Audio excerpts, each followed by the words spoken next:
नमो नारायणे। स्वागत है आपका हरि का पंचांग चैनल पर। आज हम श्रवण करेंगे पुरुषोत्तम मास महात्म के अध्याय 12 को। श्री नारद जी बोले, जब भगवान शंकर चले गए तब हे प्रभु, उस बाला ने शोक करके क्या किया, सो मुझ विनीत को धर्म सिद्धि के लिए कहिए। श्री नारायण बोले, इसी प्रकार राजा युधिष्ठिर ने भगवान कृष्ण से पूछा था, सो भगवान ने राजा के प्रति जो कहा सो हम तुमसे कहते हैं, सुनो। श्री कृष्ण बोले, हे राजन, इस प्रकार जब शिवजी चले गए तब वह बाला प्रभावित हो गई और लंबे सांस लेती हुई बड़ी डरी हुई सी रोने लगी। हृदय अग्नि से उठी हुई ज्वाला से जलती हुई वह तपस्वी कन्या जले हुए पत्ते वाली लता की तरह हो गई। दुख और ईर्ष्या को प्राप्त कर उस कन्या को बहुत समय व्यतीत हो गया। जैसे चूहे के बिल में घुसकर आक्रमण करके सांप उसे वश में कर लेता है, उसी तरह शोचनीय अवस्था को प्राप्त उस तपस्विनी बाला पर उस प्रभु काल ने आक्रमण करके उसे वश में कर लिया। वर्षा ऋतु में मेघ से घिरे हुए आकाश में बिजली चमक कर जैसे नष्ट हो जाती है, उसी तरह तपस्या से जले हुए पाप वाली वह कन्या अपने आश्रम में मर गई। उसी समय धर्मिष्ठ यज्ञसेन नामक राजा ने बड़ी सामग्रियों से युक्त उत्तम यज्ञ किया। उस यज्ञ कुंड से स्वर्ण के समान कांति वाली एक लड़की उत्पन्न हुई। वही कुमारी द्रुपद राजा की कन्या के नाम से संसार में विख्यात हुई। पहले जो मेधावी ऋषि की कन्या थी, वही सब लोकों में द्रौपदी नाम से प्रसिद्ध हुई। उसी को स्वयंवर में मछली को भेद कर भीष्म, कर्ण आदि बहुत से राजाओं के सामने अर्जुन ने पांचाली को पाया। हे मुनि, वही द्रौपदी दुष्ट दुशासन द्वारा बाल पकड़कर खींची गई और उसे हृदय विदीर्ण करने वाले वचन सुनाए गए। पुरुषोत्तम की अवहेलना करने के कारण मैंने भी उसकी उपेक्षा की। जब वह मेरे में स्नेह करके मेरा नाम बराबर लेने लगी, हे दामोदर, हे दया सिंधु, हे कृष्ण, हे जगतपते, हे नाथ रमानाथ, हे केशव, हे कलेश नाशन, मेरे माता पिता भाई बंधु सहेली भांजे इष्टपति आदि कोई भी नहीं है। हे ऋषिकेश, मेरा तो आप ही सब कुछ हैं। हे गोविंद, हे गोपिकानाथ, दीन बंधु दयानिधि, दुशासन से आक्रमण की गई मुझे क्या आप जानते नहीं?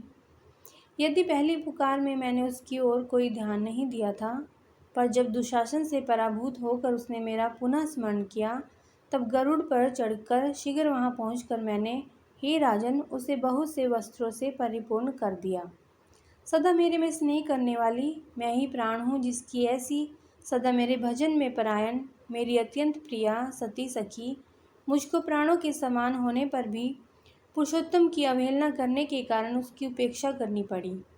पुरुषोत्तम का तिरस्कार करने वाले को मैं पतन कर देता हूँ। यह पुरुषोत्तम मुनियों और देवताओं से भी सेवित है। फिर समस्त कामनाओं को देने वाला यह पुरुषोत्तम मनुष्यों द्वारा तो सेवनीय है ही। अतः आगामी पुरुषोत्तम की आराधना करो।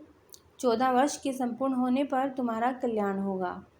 हे पांडुनंदन, जिन पुरुषों ने द्रौपदी के बालों को खींचते हुए देखा है, हे महाराज, उनकी स्त्रियों की अलकों को मैं क्रोध से काटूंगा।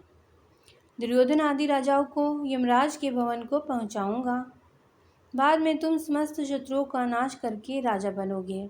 ना मैं मुझे लक्ष्मी प्रिय है, ना मुझे बलभद्र जी प्रिय है, और ना वैसे मेरे को देवी देवकी, ना ही प्रद्युम्न, ना सात्यकी प्रिय है। जैसे मेरे को भक्त प्रिय हैं, वैसा कोई भी प्रिय नहीं है।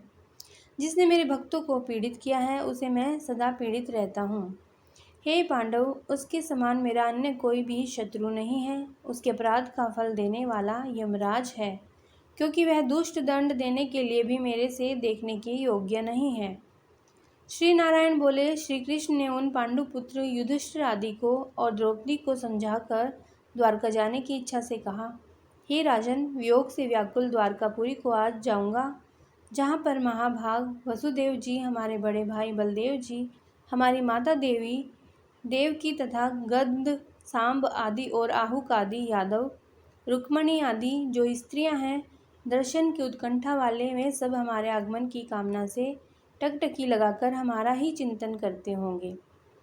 श्री नारायण बोले, इस प्रकार कहते हुए देवेश श्री कृष्ण के गमन को जानकर पांडुपुत्र किस प्रकार गदगद कंठ से बोले, जिस प्रकार जल में रहने वालों का जीवन जल है, उसी तरह हम लोगों के जीवन तो आप ही हैं। हे जनार्दन, थोड़े ही दिनों के बाद फिर दर्शन हो। पांडवों के नाथ हरि हैं और तीनों लोकों में दूसरा कोई भी नहीं है। ऐसा कहकर सामने ही सब लोग कहते हैं, अतः हम लोगों की हमेशा रक्षा करें। हे जगदीश्वर, हम लोग आपके हैं, भूलिएगा नहीं।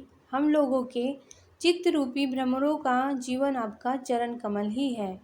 आप ही हमारे आधार हैं, इसीलिए बारंबार हम सब प्रार्थना करते हैं। इन पांडु पुत्रों के निरंतर इस तरह कहते रहने पर श्री कृष्णचंद्र प्रेमानंद में मगन होकर धीरे धीरे रथ पर सवार होकर पीछे चलने वाले पांडु पुत्रों को लौटाकर द्वारिकापुरी को गए। श्री नारायण बोले, इसके बाद श्री द्वारकानाथ श्री कृष्णचंद्र के द्वारकापुरी जाने पर राजा युधिष्ठिर अपने छोटे भाइयों के साथ तप करते हुए तीर्थों में भ्रमण को गए। हे ब्रह्मन, नारद भगवान के प्रिय पुरुषोत्तम मास में मन लगाकर और श्री कृष्णचंद्र के वचनों को स्मरण करते हुए अपने छोटे भाइयों से तथा द्रौपदी से राजा युधिष्ठिर बोले, अहो, पुरुषोत्तम मास में होने वाले अत्यंत उग्र पुरुषोत्तम का महात्म सुना है। पुरुषोत्तम भगवान के पूजन किए बिना सुख किस तरह से मिलेगा। इस भारतवर्ष में वह धन्य है, वह पूज्य है, वही श्रेष्ठ है, जो अनेक प्रकार के नियमों से पुरुषोत्तम भगवान का पूजा अर्चना किया करता है। इस तरह समस्त तीर्थों में भ्रमण करते हुए पांडुपुत्र पुरुषोत्तम मास के आने पर विधि पूर्वक व्रत करने लगे। हे मुनि नारद, व्रत के अंत में 14 वर्ष के पूर्ण होने पर श्री कृष्ण भगवान की कृपा से अतुल निष्कंटक राज्य को प्राप्त किया। पूर्व काल में सूर्यवंश में होने वाले धृतधर्मा नाम का राजा पुरुषोत्तम मास के सेवन से बड़ी लक्ष्मी पुत्र पौत्र का सुख और अनेक प्रकार के भोगों को भोग कर योगियों को भी दुर्लभ जो भगवान का वैकुंठ लोक है वह पाया। हे मुनि श्रेष्ठ नारद, इस पुरुषोत्तम मास के अतुल महात्म्य को करोड़ों कल्प समय मिलने पर भी मैं कहने को समर्थ नहीं हूँ। श्री सूत जी बोले, हे विप्र लोग, पुरुषोत्तम मास का महात्म कृष्ण द्वैपन से मैंने सुना है, तथापि कहने को मैं समर्थ नहीं हूँ।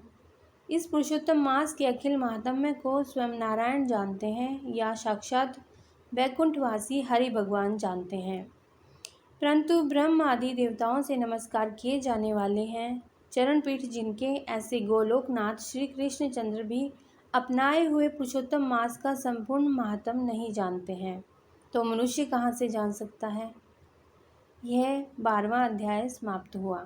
अगले अध्याय में आप धृतधर्मा राजा के बारे में श्रवण करेंगे।